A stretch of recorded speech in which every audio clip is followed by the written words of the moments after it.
प्राणी संग्रहालयात काही हत्ती काही बदके त्यांच्या माना मोजल्या. काय मोजल्या त्याचा? माना. ओके.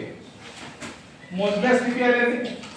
बरं माना म्हणजे असं समजू शकतो की आपण माना डोकं सारखं जवळ जवळ. डोकं म्हणजे वरचा भाग माना असंही समजता येईल. तर डोके त्याने सांगितले आणि पाय मोजल्यास एकूण किती आले? 116.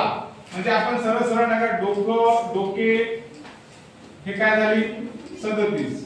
पाय किती आले आपले? पाय किती आले? 116. लक्ष झालं? आता होतं काय भाग थोडंसं लक्ष द्या. मी हत्ती आणि बदकाच्या बाबतीत बोलायला. हत्ती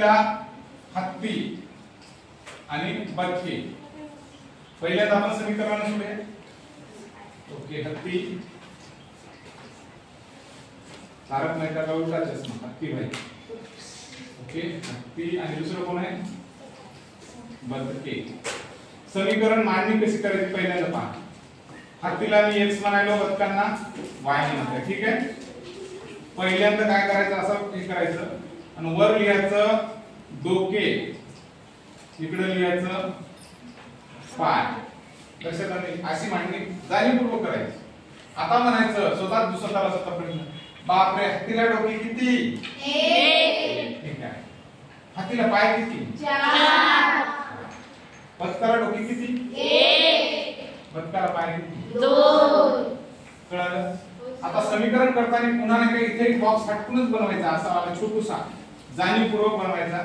आणि डोक्याच्या समीकरणामध्ये डोक्याच्या याच्यात त्यांना डोके लिहायचे किती आले? 37.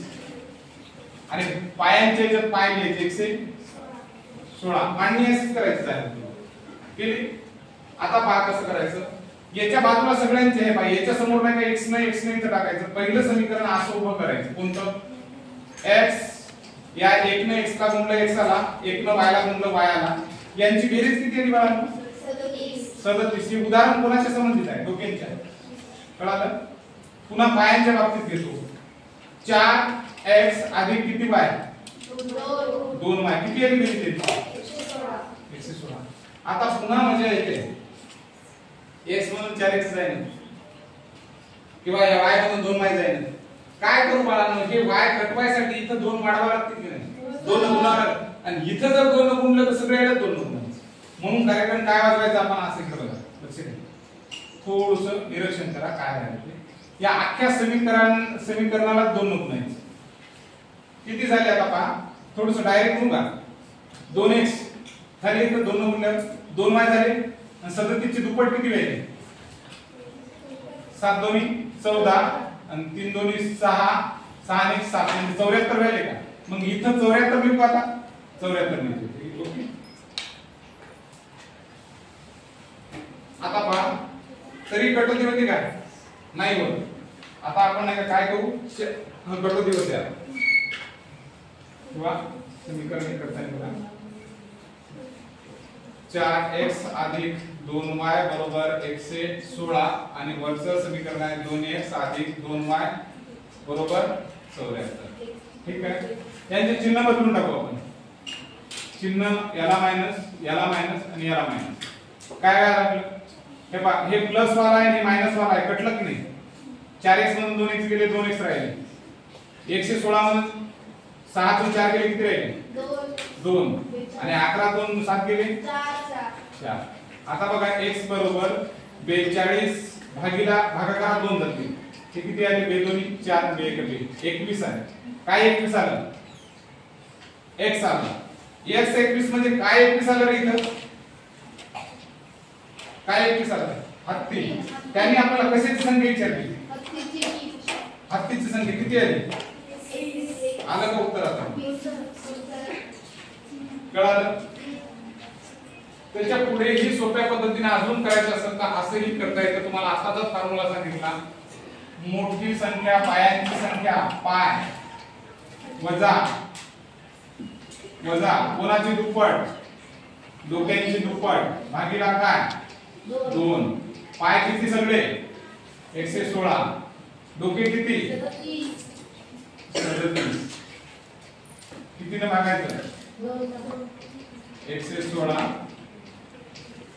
37 गुणिले 72 भागिले 2 किती आले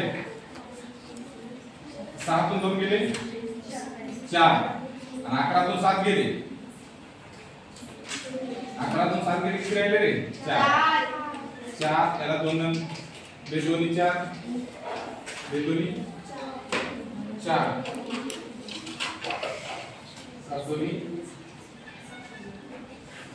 14 काहीतरी इथं डबल झाली किती झाली 116 7 दोन्ही 14 14शी 4 हाताला 1 3 दोन्ही 6 आणि 7 बरोबर आलं 2 आता किती वजा 6 तून 4 गेले किती राहिले 2 आणि 11 तून 7 गेले 4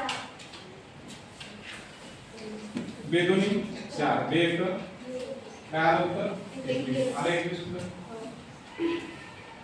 समजलं का काय करायचं पायातून वजा काय करायची लक्षात ठेवायचे आपले पाय हे 2 हात आता डोके आपल्याला समान करायचे डोके समान करायसाठी किती गुणा लागेल 2 म्हणजे 2 डोके झाले आता पाय आणि डोके समान झाल्याच्या नंतर त्याला भागायचं किती खाली लक्षात ठेवायचं पाय किती येतं म्हणून खाली 2 न भागायचं खाली 2 पायाकडे लक्षात ठेवायचं म्हणून 2 न भागायचं पुन्हा लक्षात ठेवायचं अरे यार आपल्याला पाय तर 2 हात हे लेग्स झाले याला समान करायसाठी किती न वजा करावं लागेल म्हणजे किती गुणा लागेल 2 न मग लक्षात ठेवायचं L - 2H / 2 फॉर्म्युला लक्षात ठेवायचं ओके